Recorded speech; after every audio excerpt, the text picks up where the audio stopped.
Hello friends, welcome to our channel SPS Aari designer. Basic chain stitch எப்படி போடணும், என்னாட் எப்படி போடணுன்ற வீடியோ ஆல்ரெடி போஸ்ட் பண்ணியிருக்கேன். லிங்க் டிஸ்கிரிப்ஷன் பாக்ஸில் இருக்குது, பாருங்கள். ஆல்ரெடி செயின் ஸ்டிச்சை நம்ம வளைவான பகுதியில் எப்படி போடலாம் அப்படின்றத பார்த்துருக்கோம். இப்போது இந்த மாதிரி சதுரம் முக்கோணம் மாதிரி ஷார்ப்பான எட்ஜஸ் உள்ள பகுதிகள், திலகம் ஷேப் மாதிரி உள்ளதில் எப்படி போடலாம் அப்படின்னு சொல்லிட்டு இந்த வீடியோவில் பார்க்கலாம். அதுக்கு நம்ம ஃபஸ்ட்டு சில்க் த்ரெட்டை 2 ஸ்டாண்ட்ஸ் எடுத்துக்கிறோம். எடுத்துக்கிட்டு என்ன பண்ணுறோன்னா, கட்டை விரல்லையும் நடு விரல்லையும் பிடிச்சி ஆள்காட்டி விரலில் சுற்றிட்டு ரிங்குக்கு கீழே கொண்டு போயிட்டு 14 நம்பர் நீடில் எடுத்துகிட்டு இன்சர்ட் பண்ணிவிட்டு எப்பயும் போல் நம்ம செயின் ஸ்டிச் போடுறோம். சரிங்களா? பொறுமையாக நம்ம செயின் ஸ்டிச் போட்டுட்டு சுற்றிட்டு வெளில எடுத்து ஒரு லெஃப்ட்டு ரைட்டு. ஓகேங்களா?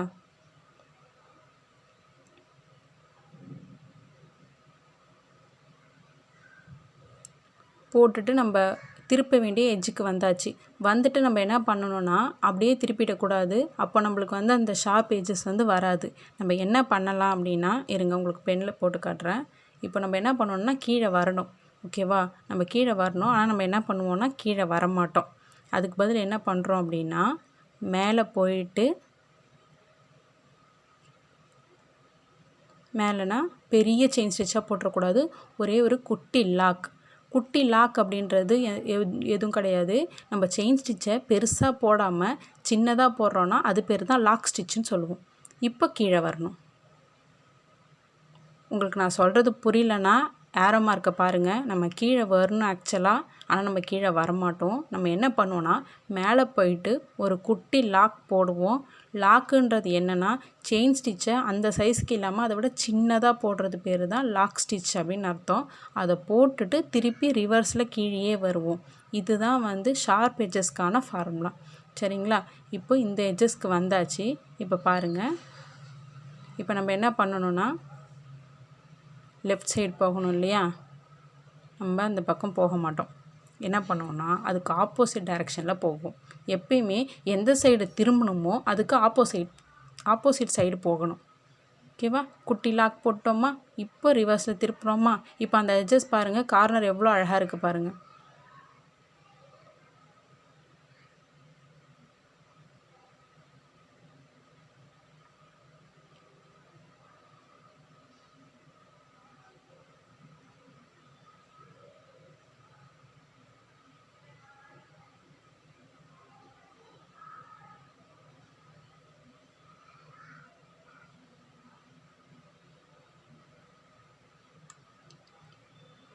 ஓகே, இந்த எட்ஜுக்கு வந்துட்டோம். இப்போ நம்ம என்ன பண்ணணுன்னா, மேலே போகணும்.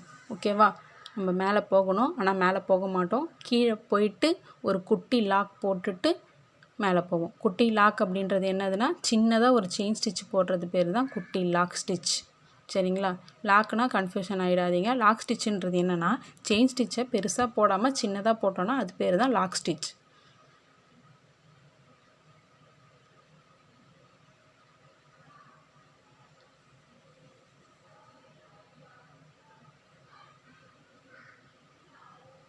இப்போ நம்ம ரைட்டில் போகணும், ஆனால் லெஃப்டில் போயிட்டு தான் ரைட்டு போவோம். ஓகேவா? நான் சொல்கிறது உங்களுக்கு கன்ஃபியூஷனாக இருந்துச்சுன்னா வால்யூமை கம்மி பண்ணிவிட்டு அந்த ஏரோ மார்க்கை பாருங்கள். அதை பார்த்தாலே உங்களுக்கு புரியும். இப்போ நம்ம வந்துட்டோமா, முடிஞ்சுது, அவ்வளோதான். ஷேப் வந்துடுச்சு. இப்போ இந்த இடத்துல நம்ம என்ன பண்ணோன்னா, எண்டு நாட்டு போட்டுட்டு முடிச்சுக்கிறோம். எண்ணாட்டு எப்படி போடணும், ஃபஸ்ட்டு லூப்பு செகண்ட் லூப் வெளில எடுத்துகிட்டு ஒரு சுற்றி அந்த ஃபஸ்ட்டு லூப்பை விட்டுட்டு மேலே பிடிச்சி இழுக்கணும், கீழே பிடிச்சி இழுக்கணும் ஒரே நேரத்தில். ஓகேவா? இப்போ பாருங்கள், இந்த 4 எட்ஜஸும் எவ்வளோ அழகாக இருக்குது அந்த ஸ்கொயர் ஷேப்பில் பாருங்கள். இப்போ நம்ம என்ன பண்ணலான்னா, இந்த ட்ரையாங்கிள் ஷேப்பை ஒர்க் பண்ணலாம். ஓகேவா? இந்த ட்ரையாங்கிள் ஷேப்பில் எப்பயுமே ஷார்ப் வரணும் அப்படின்னா அந்த ஷார்ப் எட்ஜஸ்லேருந்து ஆரம்பிக்காதீங்க. திலகத்துக்கும் அப்படி தான். எந்த ஷேப்பாக இருந்தாலும் என்ன பண்ணலாம், சென்டர்லேருந்து ஆரம்பிங்க.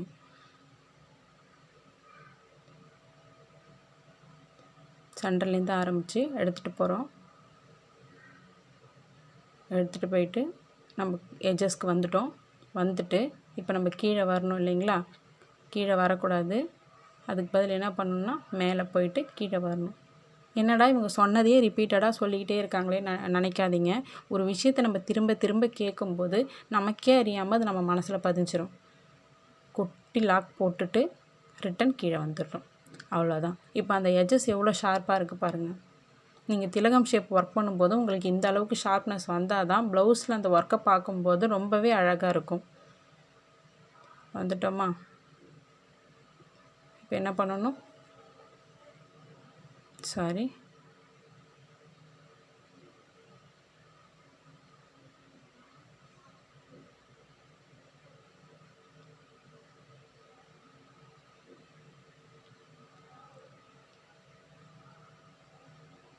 ரைட்டு போகணும், அதுக்கப்புறம் லெஃப்ட் வரணும். ஓகேவா? குட்டி லாக் போடுறோம், அதுக்கப்புறம் லெஃப்ட் வரும்.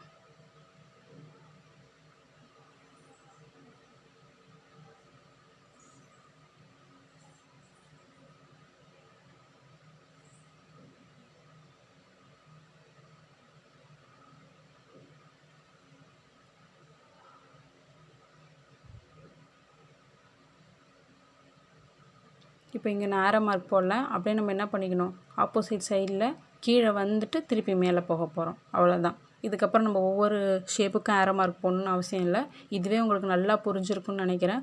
ஒன்றும் இல்லை, நம்ம ஷார்ப் எட்ஜஸ் வரோம் அப்படின்னா எந்த டைரெக்ஷனில் நம்ம போகணுமோ அதுக்கு ஆப்போசிட் டைரெக்ஷனில் போயிட்டு ஒரு குட்டி லாக் ஸ்டிச் போட்டுட்டு திருப்பி நம்ம ஒர்க் பண்ண வேண்டிய ஆஸ் யூஷுவல் அந்த டைரெக்ஷனில் நம்ம போட்டுட்டோம் அப்படின்னா எட்ஜஸ் உங்களுக்கு ரொம்ப அழகாக வரும். இப்போ இது பாருங்கள், இது ஒரு ஐ ஷேப்பு. இதில் வந்து ஒர்க் பண்ணலாம். ஸ்டிச்சஸ் எப்பயுமே குட்டி குட்டியாக போடுங்க. இப்போ அந்த இடத்துல வந்து ஷார்ப்பாக வரலேன்னு பார்க்காதீங்க. நான் வந்து டைமண்ட் ஷேப் போடலை, இது வந்து ஐ ஷேப்பு தான். அதனால் அந்த இடம் வந்து வளைஞ்சி தான் வரும், ஷார்ப்பாக வராது. இப்போ நம்ம ஷார்ப்பாக வர வேண்டிய எட்ஜஸ்க்கு வந்துட்டோம். இப்போ என்ன பண்ணணுன்னா மேலே போகணும் இல்லைங்களா? மேலே போயிட்டு ஒரு குட்டியாக லாக் ஸ்டிச் போட்டுட்டு திருப்பி ரிட்டன் வரும். ஆக்சுவலாக நீங்கள் போடும்போது இந்த மாதிரி ஆரோ மார்க் போடணுன்னுலாம் அவசியம் இல்லை. நான் உங்களுக்கு புரியணுன்றதுக்காக போட்டு காமிச்சிருக்கேன். ஓகேவா? இப்போ அந்த இடத்துல நீங்கள் பெரிய பெரிய செயின் ஸ்டிச்சாக போட்டிங்கன்னா அந்த ஷேப் வந்து ஸ்பாயில் ஆகிடும். அந்த கர்வ் வளைஞ்சு வரணும் அப்படின்னா செயின் ஸ்டிச்சை குட்டி குட்டியாக போடணும். நான் மறுபடியும் சொல்கிறேன், இது ஐ ஷேப்பு, டைமண்ட் கிடையாது. மேலேயும் கீழேயும் ஷார்ப் வராது. லெஃப்ட்லேயும் ரைட்லேயும் மட்டும்தான் ஷார்ப் வந்திருக்கும். ஓகேவா? இப்போ என்ன பண்ணுறோம், கீழே வந்துட்டு மேலே போகணும், கீழே வந்துட்டு மேலே போகிறோம். ஓகேவா? இந்த ஷேப்லலாம் ஒர்க் பண்ணி பாருங்கள். எண்ணாட் போட்டு முடிச்சிடுறோம். அதை முடிச்சுட்டு நீங்கள் இந்த ஷேப்பில் ஒர்க் பண்ணி பாருங்கள். இதில் எத்தனை எட்ஜஸ் வருது பாருங்கள். அத்தனை எட்ஜஸ்லேயும் நீங்கள் போட்டு பார்த்தீங்கன்னா தான் அந்த ஷார்ப்னஸ் உங்களுக்கு வரும். இந்த வீடியோ உங்களுக்கு பிடிச்சிருந்தால் லைக் பண்ணுங்கள், ஷேர் பண்ணுங்கள், நம்ம சேனலுக்கு சப்ஸ்கிரைப் பண்ணுங்கள். தேங்க்யூ ஃபார் வாட்சிங்.